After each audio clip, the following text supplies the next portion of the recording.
If you're caring for aging parents, you need Parent Projects Connect. Here's why. First, you get access to a verified business network, so you're only working with the most trustworthy vendors who won't take advantage of your situation. Second, Parent Projects guides you through modules and tasks on health, financial, real estate, and medical decisions, so you're always prepared for what's next. Third, you can invite family members into your project so your family is in the know and working together. Get started with a free 30-day trial today at parentprojects.com.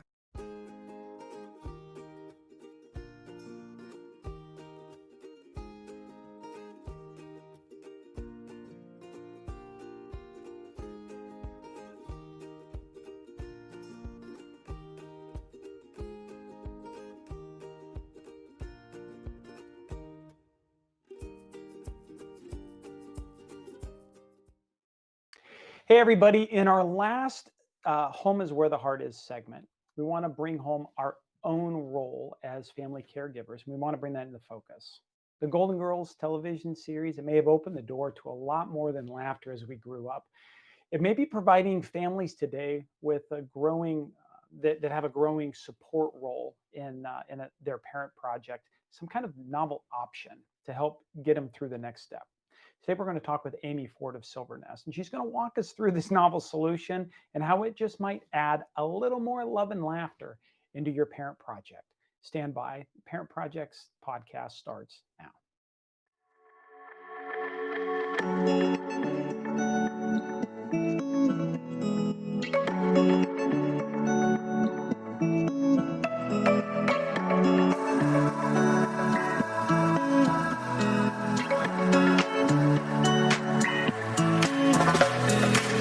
You're listening to Parent Projects, a family media and technology group production.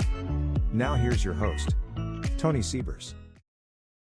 Well, guys, you can probably hear the theme song rolling through the back of your head, and probably licensing reasons and jumping in. I just, while we want to approach it, that Golden Girls approach, when I think back of watching a group of women looking to find comfort in each other, being able to come home to not an empty house and changing different parts of their life, or they're changing parts of their life in community, is just something that brought a lot of love and laughter in my heart, even as a kid. And today I'm really excited, Amy, to have you join us on the show and talk us through how families are using concepts like that in real life today to not only help their parents, which we've always been looking towards in the Parent Project, but a little bit of self-care and understand how we walk our way through a parent project. Amy Ford, thanks for joining us. Thank you for inviting me. So talk to us about Silvernest, your organization. How does it come to play, and how does this relate with what you guys do? Sure. So we're an online solution. We're an online home sharing platform. And our primary goal is to help hosts and home seekers find a compatible home sharing arrangement. We call it Home Suite Shared Home. And we're there to provide the guidance, the tools, and the necessary support to help someone find someone that they can live joyfully with, potentially later in life. I love that. So how do you how'd you come about into that? I mean, was it developing this type of a model? Was there a need in your life? Did you have a parent project in your life, or something that helped you be able to see where this was coming from, or how'd you come into this? Sure. So the founding of Silvernest story is one that is probably very familiar to many, and then how I got here we can talk about next. But the co-founder of Silvernest, essentially her mother had never lived alone. She lived in their family home, got married, moved in with her husband. When her husband passed, she was living alone for the first time in her life, later in life, and her mom didn't need any help, but it didn't feel great for her to live alone, and so they found her a roommate, and the light bulb went off in the co-founder Wendy Burkhart in her mind to say, how do we democratize access to this type of solution for people to have like a place to go, so they're not sort of DIYing it on the side, and potentially getting into situations that weren't ideal because there wasn't enough infrastructure to properly vet and screen and ensure compatibility. And so that's sort of how Silvernest was born. Company's about 8 years old. And I came to Silvernest, actually knew the co-founder from the day they launched. I knew her. I used to be at the National Council on Aging for a little over 7 years, working on financial wellness projects for older adults, also administering housing counseling programs, foreclosure prevention counseling programs, equity release education programs, basically just ways to think about the home later in life as an asset and how to potentially strategically utilize it to have the resources that you need. And so I would, audit these housing counseling sessions for reporting purposes, and I'd be listening to our counselors on our monthly calls, and the situations were pretty dire, Yeah. and people were potentially living in cars. They were, and the counselors were bringing in family members and churches and ensuring they were accessing all the benefits they were eligible for, and the budget still didn't work. And so when I learned about home sharing and this concept that someone could just open up some space in their home, earn a little income, I was like, this is actually a real solution. This is not a list of, meditate every day. Like that's not actually like a real I mean, it's real, okay. But I mean, when Yeah. people are in a hole, when we're thinking about we're exhausted and we're depleted and, we're looking for real solutions that can help solve our problems. This is one that most people can do, and you can actually earn income and stay in your home. I think phenomenal, more than concept, like you said. This is something that really, when you chew on it, these solve those in your face problems, right? A Mhm, loneliness and coming home after the end of being exhausted, somebody being able to watch over animals or like plants, right? Right. mhm, That mhm, awesome at killing. I'm awesome at it, right? Or those, and you don't want to be, right? Just yeah, some other homes themselves, houses themselves are kind of living, breathing things. They want to be mhm, full. They want people moving around in them for things to be working well. mhm, Water turned on and turned off. And so if we're gone for extended periods of time, obviously we all know that that can create chaos. And I love that mhm. this presents that on the other side practically. I had a law enforcement career in the back. I can understand how to run background checks or to look to somebody, but the average person didn't have access to Right, that kind of a right. tool, or even to know, what are you looking for that, and what is important to Mhm, do that. mhm. So I think that's great how those have come together in there, and you're really on it. I want to dive down. We're going to take our first break here, but when we come back, I want to dive down through some of those common questions that family members have when they first come into the situation. So if you're looking at as you're a caregiver, you're walking into an empty house, you're looking for some other solution to help you pull it together, and you're open for a little love and laughter on that, stay tuned with Amy Ford and Silvernest as we talk through where home is where the heart is. Stand by. Sometimes I'd like to smack old age right in the kisser. Ow! I always get the best parking spot. I think she needs a little more help. Monday? What I really need is a boyfriend that can drive at night. I can make a fashion statement out of anything. I will be fabulous. I have a little crush on my pharmacist. With ComforCare at your side, you can live your best life possible. We know families can't be there 24/7, which is why we can help with as much or as little home care as you need. From medication reminders and meal prep to everyday chores and errands, so you can live in your own home on your terms. I wouldn't let aging stop me from being me. Call ComforCare now and let us create your personalized care plan and find the perfect caregiver match. Can you show that number again? She was texting. Together with ComforCare, you can both live your best life possible.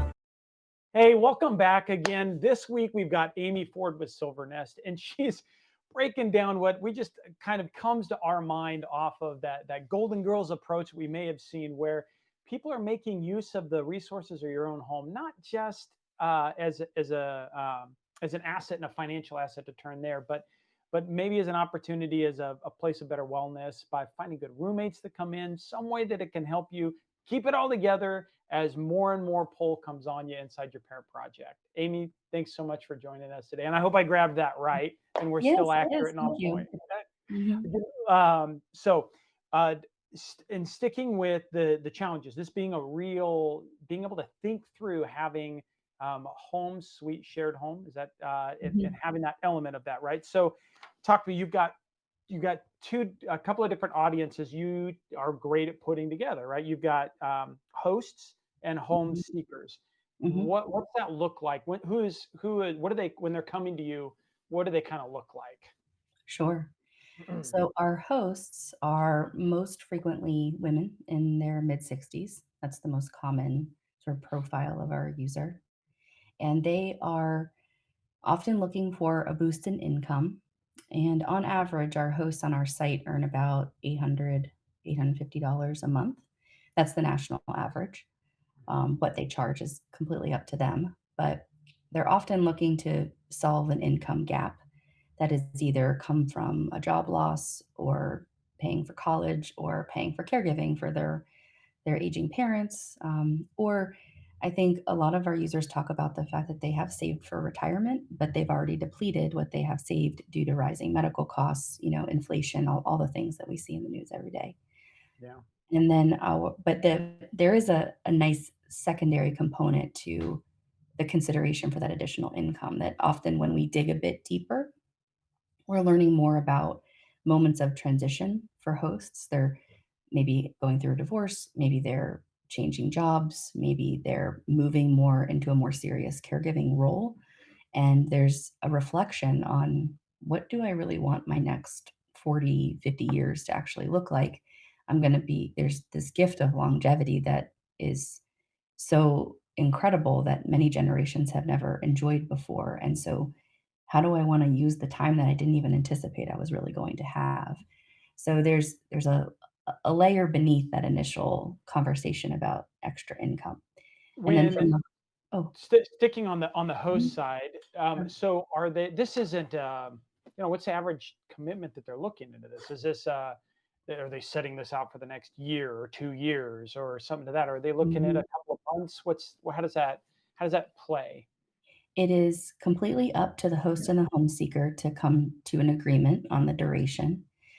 We see the average duration is about 9 months, so it's typically a longer term solution, although we do help pair people based on the durations that they're open to. And then we also see people doing a trial period, a 30-day or a 3-month period, home sharing agreement. That's great. And so you're not picking up a couch surfer. You're picking up somebody who's looking for a place Mhm, to in their own, which I think we're going to talk about now in those home seekers and the profiles mhm, of who those mhm, type of people typically are, right? yep. Yeah, our home seekers are, again, mostly women, in their 50s, so a bit younger. The home seeker pool has a bit more diversity in it overall, particularly in terms of age, but they are responding to rising rents that have just absolutely skyrocketed, and they're looking for a more affordable housing choice, Mhm. and sharing a house with someone is obviously more affordable than having your own place, and on top of that, they're not only gonna be paying less in rent, they're gonna be sharing other expenses in a way that they wouldn't if they had their own place, so shared internet, and we honestly see a lot of, sort of negotiation of rent, so this is interesting. When we ask our hosts when they're signing up, "Are you open to reducing the rent for help around the house?" And we're very explicit that when we say help around the house, it means chores. It does not mean no personal care, no license, nothing like that.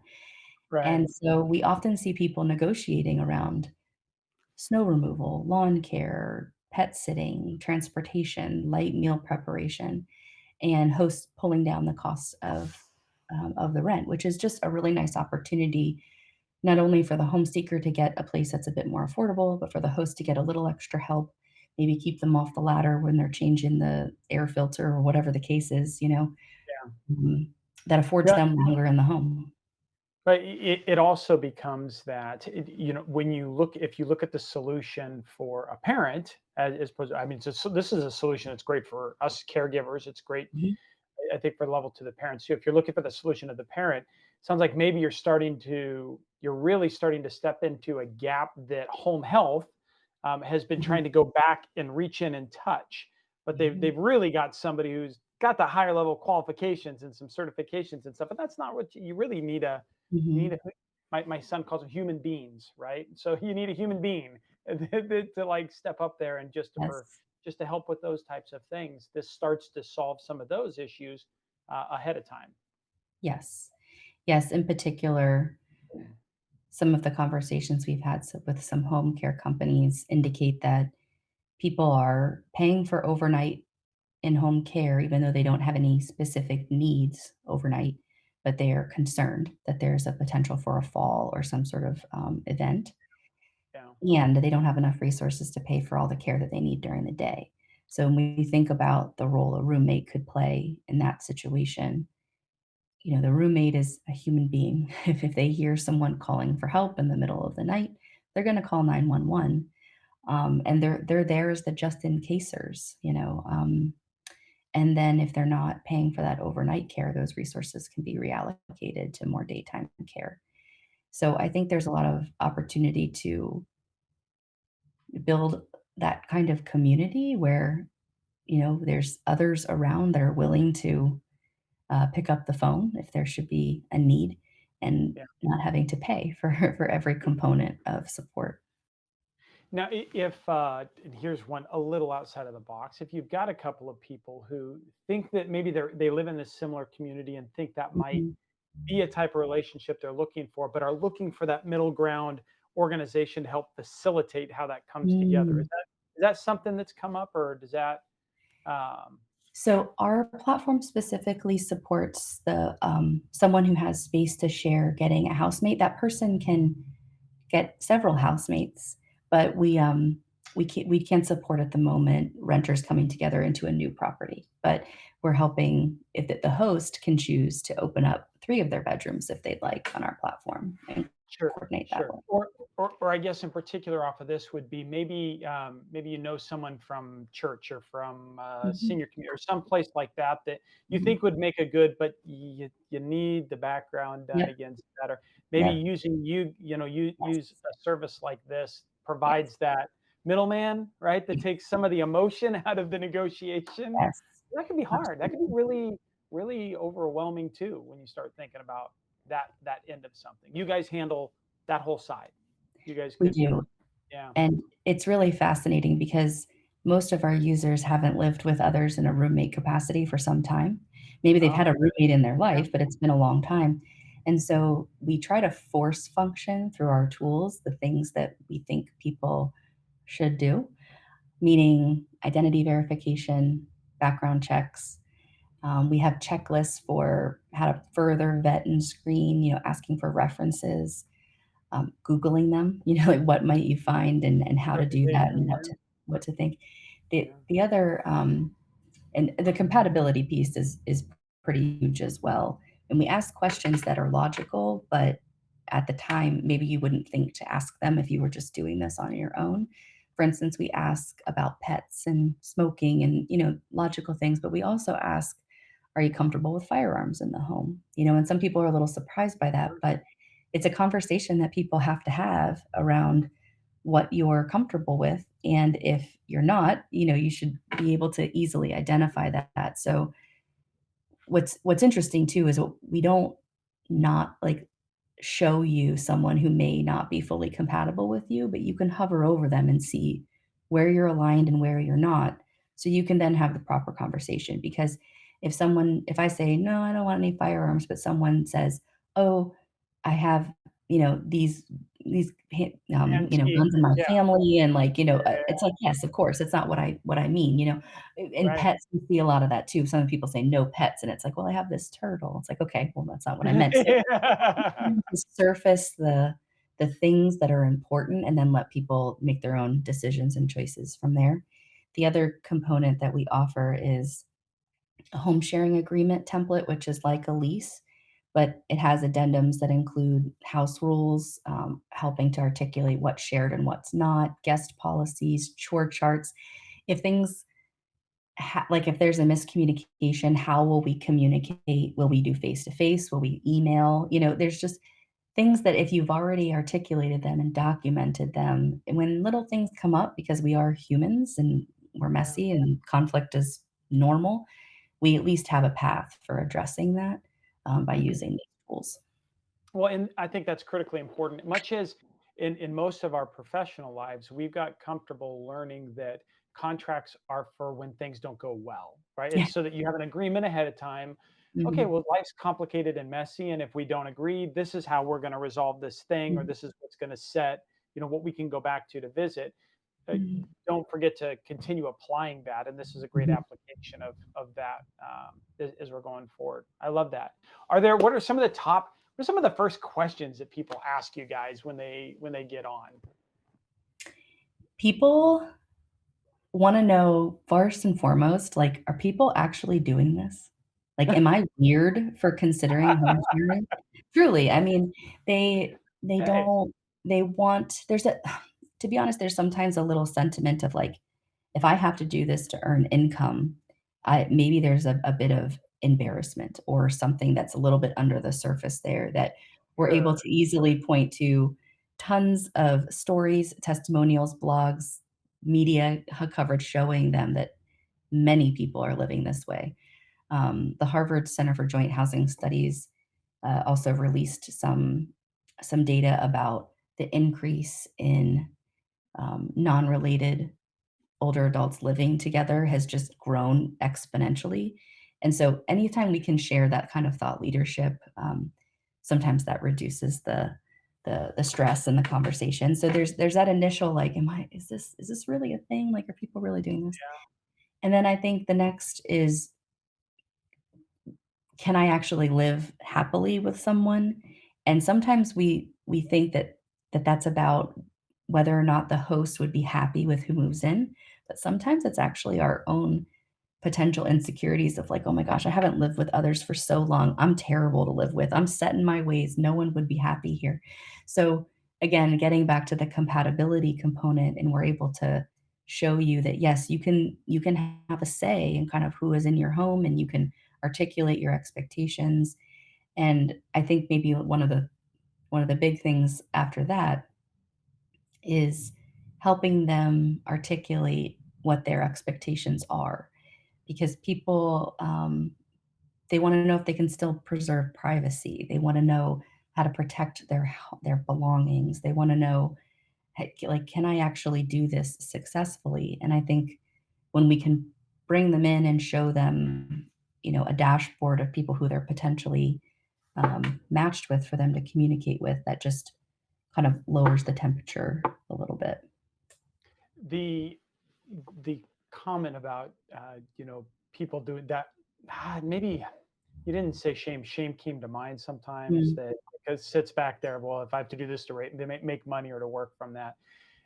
That's fascinating. I mean, I'm a con. One way that my mind went to approached it, which hasn't even come up off of this yet, is just making the most of every resource that's there. So I've got, mhm, like, I have a Benedictine background, right? So mhm, within that, you try to not, anything that you have should be utilized. If you're not utilizing it to its fullest, you mhm. want to get it to somebody who can, or invite others to, so that that book Yes. or that item. And we see a lot of people as they get older in life, as we talked on with Matt Paxton and our guest last week, and Oh, legacy lists and other things, right? So, with uh, the ability to pass something into somebody else that can make use of it, that can be a mhm. valuable thing. I would say apply that to this situation. If you Yes, have a large home, just think from that, and the joy yes, that that you're helping somebody that's really looking from that, maybe within their own journey of it. absolutely. What And a what yeah. I was just gonna say, we have, a couple of things that is sort of a Silvernest ethos.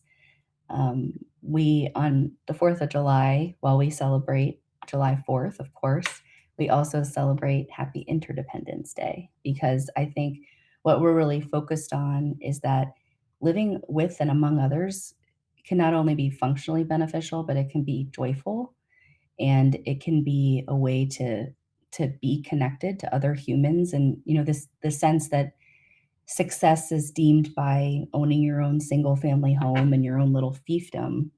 Yeah.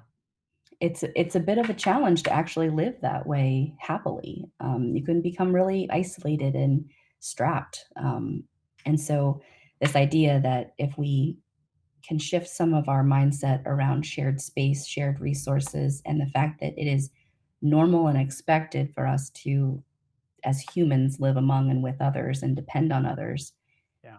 it it just sort of like it can kind of Take the again pressure reduce the off. pressure. Yeah, Yeah, yeah. you don't have to do this by yourself. I mean, that's one of the Right, core right. tenets from parent projects is you're really not. I got into this as most people get into the industry of senior living after going through a family situation where you're like, wow, that was so much harder than it needed to be. And I thought I was by Mhm. myself when I kicked off.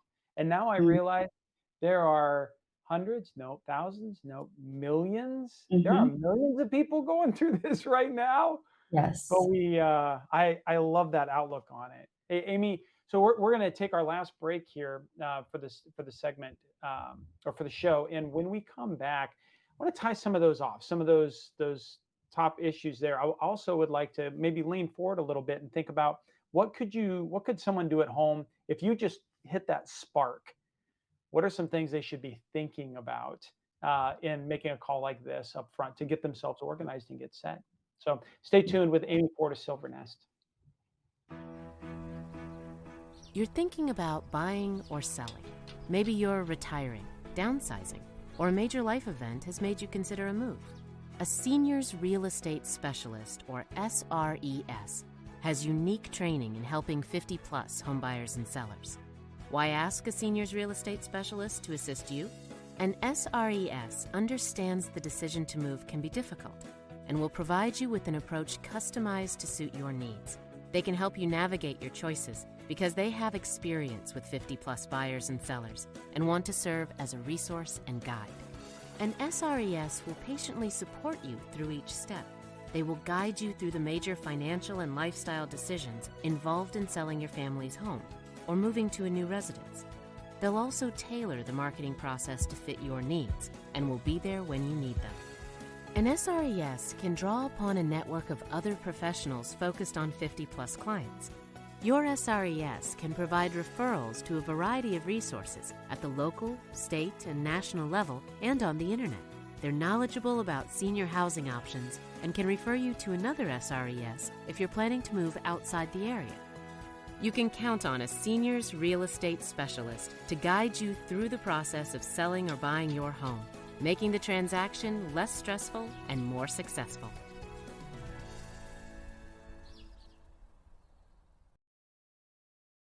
Well, we've been breaking down the common problem that many of us run into, which is that ramp up for taking care of a loved one comes into place. Sometimes that leaves a little bit of hole back in our own homes, or maybe we're looking forward into some type of solution for our parents that needs to put them into a little bit more community. I think bottom line, Amy Ford, who's joining us with Silvernest today, just drove home in the last segment. Amy, you really nailed it, I think, with the community and the importance of that. As human beings, we are communal beings. It's an important side. It provides reprieve. And once, if you've got that first step to get over the inertia, if you can accept that, and you should accept that, by the way, those of you that are home that are watching this, if you're having a hard time accepting that, go to parentprojects.com. It'll help you with different articles to put that into perspective. But again, there are a lot of people out here dealing with this. Once you accept that idea that in community, it's a lot easier to get through this and to understand your unique project, which is unique to your family. And then you start finding the best place to put in resources like this. Mhm. Amy, Silvernest, so you have stepped in, you've filled a quick recap.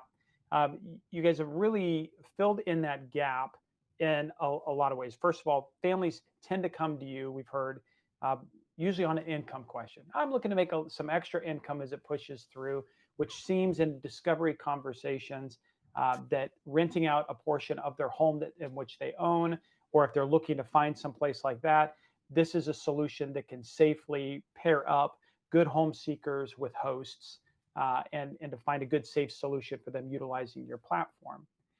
It sounds like you go a step forward, you know, a little step beyond that in your discovery process and how you do what you do, of starting the self discovery of, okay, well, how to get to the situation, what this is, and understanding and taking account of what's mostly important to you. Because now you have to communicate it to find a good roommate. So it's a great exercise. I Yes. love that. What are some things that's kind of a big lift. I mean, it's almost, you think you're going in thinking, oh, I'm going to make some extra money working off of this, and as you get into it, you realize, wow, if I can do a little introspective look here, I'm probably Mhm. going to be a lot happier with the outcome. How do people prepare themselves to do that? What are some ways that you guys have seen that have worked real successfully? Sure. I think a good tip is being very honest with ourselves around, or oneself, around what your expectations are and what you need to make it a successful home sharing arrangement. I think sometimes we downplay or maybe underestimate, or we want to be easy breezy, but dishes in the sink drive us nuts. Like, you just have to say that. You have to own it. You have to own your eccentricities and the things that, excuse me, the things that you care about. Um, and I think that reflecting on those early and instead of saying, well, if that comes up, I'll worry about it later. I think that reflection on what are your expectations and what are your needs is really important. I also think, in terms of getting ready, thinking about duration and what you're open to, maybe considering a trial period can be a really good idea. Most of the time, they end up being longer term relationships, especially if you've done the work of communicating upfront what all those expectations are, and documenting those things is really important as well. I think that when people also physically start to make space, it helps, with the process as well. So even if you haven't found someone yet, but you've started to clean out the closet in the spare room, or you've started to give away some of the furniture that you don't need, you start to make some room in the pantry. There's like things that people can do from a physical perspective that starts to help open up maybe your mind, your heart for like someone else to come into the home, and it starts to become a little bit more real. Um, and I also think, like, it's not forever. You can end something that's not working out. I think there's a lot of sometimes there's a little bit of fear, like, "Oh, if I do this and it doesn't work, like, what am I gonna do?" It's like, well, just put parameters in the lease of what will happen if it doesn't work out. And our sample home sharing agreement does have some of that language in there. I think that the risk of doing nothing is higher than trying something new like this. And I think that we've seen so many people grow and blossom in their friendship, and but it doesn't have to be a friendship. I sometimes I get a little carried away because we have all these wonderful stories of people that Yeah. live together for years and do really enjoy each other's company. It doesn't have to be that way. You can say, "This is strictly just roommate relationship, and that's okay with both of us." I think, again, it all comes back to that initial reflection of, like, what is it that I would want, and how is it that I want to live in this home? What do I need for this to work? And then finding someone who is also okay with those expectations. Yeah. Well, in particular, if finances are playing a role while you're dealing with a loved one, chances are finances are going to play a role for you as you step into that role too. And so Mhm. opening your mind and your heart into understanding that as well, and that Mhm. proximity of other people around, I can only Mhm. think is also going to condition your heart to be what makes you easier for your own children to work with or family to work with as they're Mhm. trying to look at situations and solutions around you. Mhm. Uh, and, Mhm. and, and it'll be something that you desire, something that you want. Yeah. I love that. Any tips or anything when having conversations about this with a family member? If this is something you're thinking, oh, this might work really well for my dad, Mhm. and I really enjoy having that, or my mom, right? Mhm. What would be any things to think about if we want to start that conversation or ways to kick that off? I think that, again, pointing to actual people who are doing it, so finding these testimonials and these stories of people that are living together as they get a bit older, again, points to the fact that this is a real thing, and people don't feel like the barrier to entry is that high. I also think it's very low stakes just to give it a shot. You don't have to commit to living with anyone. You can just sign up and build a profile or build a listing and see what's out there in your area. You can always decide to delist or delete your account. I mean, just because you visit the site doesn't mean you're required to proceed. So Right. I think learning about it and listening, and reading the testimonials of others just helps it go a long way. I also think that we have some content that we've created around hosts that do this actually as a service to their community. So maybe they actually don't need the income, but they've got the space. So they're offering very affordable rent for nurses and teachers and people who are working in these community critical jobs that need to live near where they're working, and don't have a lot of resources to live close to the city or whatever it may be. And so we actually do have a partnership with AmeriCorps in 3 states, so that if you're serving in the AmeriCorps program, you don't earn very much money, and so a home sharing arrangement is very ideal for that. And so we've tried to appeal to alums who have participated in AmeriCorps, Peace Corps, the VISTA program. There's a lot of different national service programs, and saying, hey, remember what it was like when it was a little tough to pay the bills? Would you consider as a service to your community renting out space? And even in outside of the context of those partnerships, we see people saying, I just want to rent a room to someone who needs it, to a student, to someone who just needs a break. And they'll put this in their profile. And so people can see that, and they can connect. I love that. The people are going to be able to learn more about you guys from the parentprojects.com website and within our other resources. But tell us, where can they find you guys online? Where are people looking for Silvernest? Sure. Silvernest.com. There it is. And they can contact us at hello@silvernest.com. That's our email. Awesome. And our customer service hours are front and center on our platform, and contact us anytime to learn more. Nationwide, certain regions. What are the yeah? Yeah, we are available nationwide. We don't have robust inventory in every single market, of course. So that's part of the process, is take a peek and see if there's any traction near you, before you decide to join. So I tell you out there, Parent Projects Universe, they're looking for more inventory. If this Yeah. moved you in a way, shape, or form to do that, think about giving an idea that way. These are great things. Happy to give a push off of that. And boy, Amy, I just really appreciate you joining us today and helping take this thing that maybe just got a laugh out of us when we were younger, and you really put it to ground in some meaningful stuff. That's kind of deep too. It's pretty great.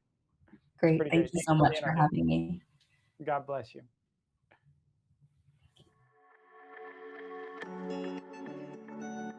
Well, that's it for the team this week, and thanks for joining us. If you've enjoyed the content, remember to subscribe and to share this episode on the app that you're using right now. Your reviews and your comments, they really help us expand our reach as well as our perspective. So if you have time, also drop us a note. Let us know how we're doing.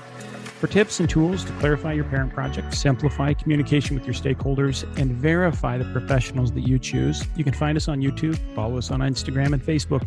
Thanks again for trusting us. Until our next episode, behold and be held. Thank you for listening to this Parent Projects podcast production.